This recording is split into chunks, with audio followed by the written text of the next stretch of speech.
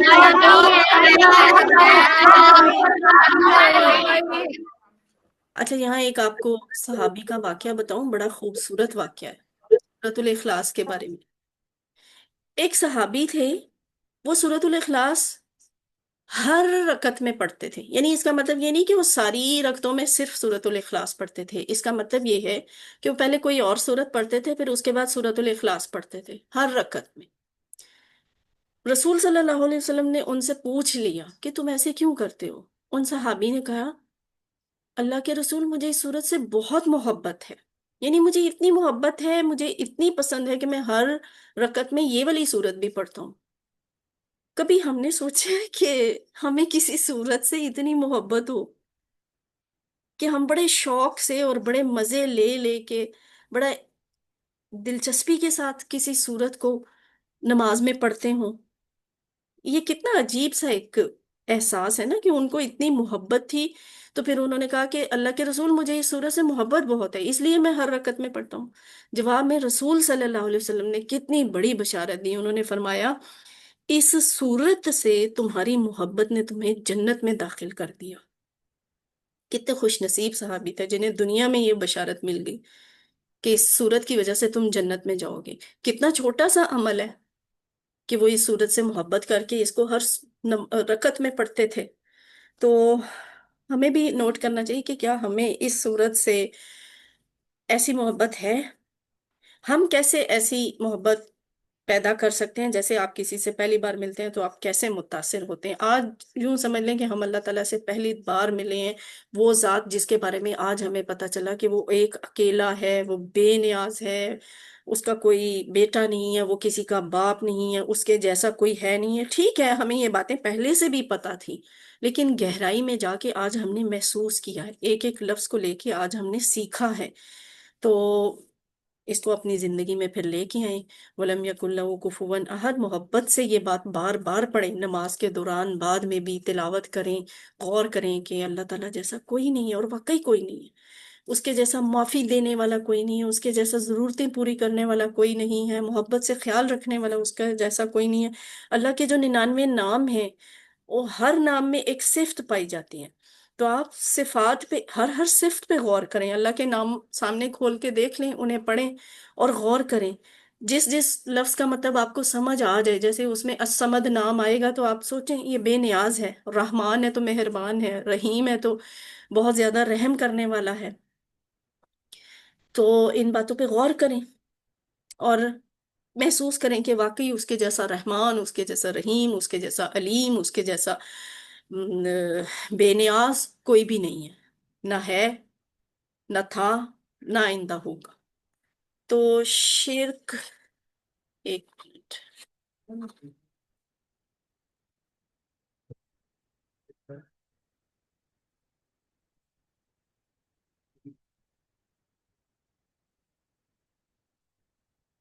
شرک اور دوسرے گمراہیوں کی گندگی اور گمراہی پر بھی غور کریں، اللہ کا شکر ادا کریں. کیا شکر کہ اس نے صاف پکی سچی بات ہم تک پہنچائی، ہمیں کائنات کا بتایا کہ کائنات کا مالک کون ہے، کیسا ہے، وہ ہم سے کیا چاہتا ہے. اور اگر خدا نخواستہ مجھے یا آپ کو یہ والا پیغام نہ ملا ہوتا کہ کائنات کا خالق اور مالک ایک ہے، واحد ہے، اس کے ساتھ کوئی شریک نہیں ٹھہرایا جا سکتا، تو آپ سوچیں خیالات کی گمراہی اور گندگی کے ڈھیر میں ہم پڑے ہوتے، یعنی ہم ہندو ہوتے، سکھ ہوتے، عیسائی ہوتے، یہودی ہوتے، کمیونسٹ ہوتے، ستاروں کی آگ کی پوجا کرنے والے ہوتے، سوچنے کو بھی دل نہیں کرتا، خوف آتا ہے نا۔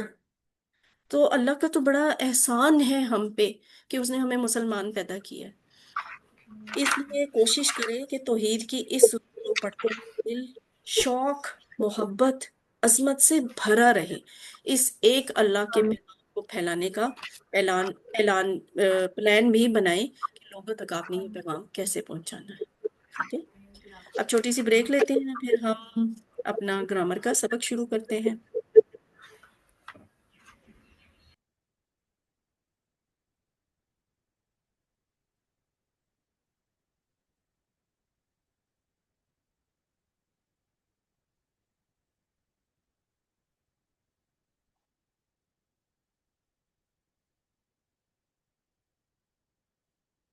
لائٹ نظر آ رہی ہے سب کو؟ جی اچھا جی، شروع کریں؟ تھک گئے؟ میں نے بڑی پیاس لگی تھوڑی ہے۔ چلے جی، ایکٹیو ہو جائے، تھکاوٹ کو ذرا بھگا دیں۔ اب آپ کا ٹائم شروع ہو گیا، میرا ٹائم کم، آپ کا ٹائم، آپ نے پریکٹس کروانی بھی ہے، کرنی بھی ہے۔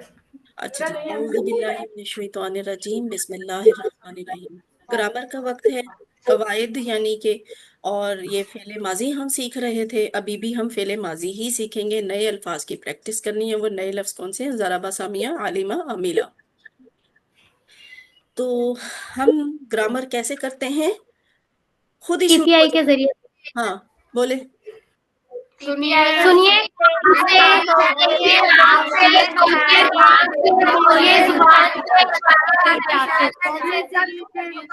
لفظ کی کتنی قسمیں ہوتی ہیں؟ کون کون سی؟ اسم کیا ہوتا ہے؟ کسی کا نام فعل کیا ہوتا ہے؟ اور حرف کیا ہوتا ہے؟ اسم کی پہچان کیا ہوتی ہے؟ اسم کی پہچان کیا ہوتی ہے؟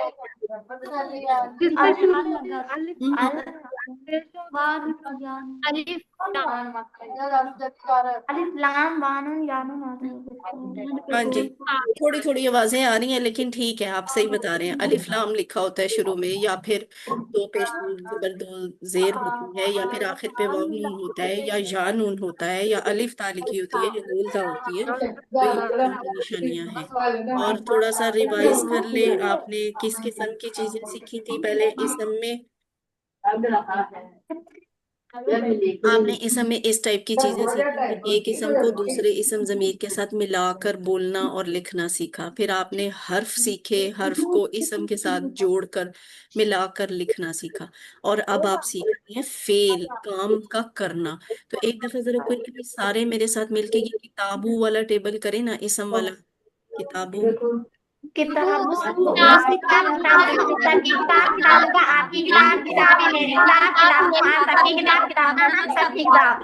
ایسے اس کی اردو کیا بنتی ہے؟ کتابو ہو، اس کی کتاب، اس کی کتاب، ان سب کی کتاب، آپ کی کتاب، میری میری کتاب، آپ سب کتاب، کی آپ سب کتاب، کی ہم سب کتاب، کی ہم کتاب۔ سب۔ اچھا، اگلا کالم ہے حرف والا، حرف کو اسم ضمیر کے ساتھ جوڑا ہوا ہے نا، منہو، اس سے۔ آگے آپ سب میرے ساتھ مل کے کریں، منہو اس سے، منہو اس ہم سے سب سے، منہوں آپ سے، منہوں آپ سے، منہی مجھ سے، منہوں ہم سب سے، منہا ہم سب سے۔ ٹھیک ہے۔ اور آخری کالم کون سا ہے جو آج کل ہم کر رہے ہیں؟ فعل پھر ماضی، یعنی فعل، اس نے کیا، فعلو سب نے کیا، کس نے کیا، فعلتم فالتو سب نے کیا، فالتا آپ نے کیا، فالتو میں نے کیا، فالتو آپ سب نے کیا، فالنا ہم سب نے کیا۔ تو ہم کر رہے ہیں فعل، یعنی ورب کر رہے ہیں۔ یہ بات آپ سارے ہی جانتے ہیں کہ عربی میں اکثر فعل جو ہیں وہ تین حروف سے مل کر بنتے ہیں، جیسے فا عین لام کو جوڑ کے ایک فعل بن گیا، فا تا ہا کو ملا کر ایک فعل بن گیا، اور اسی طرح باقی جو نیچے لکھے ہوئے ہیں۔ فعل کی کتنی قسمیں ہوتی ہیں؟ حرف لفظ کی تو تین قسمیں ہوتی ہیں نا، اسم، فعل، حرف۔ تو فعل کی کتنی قسمیں ہیں؟ کون کون سی؟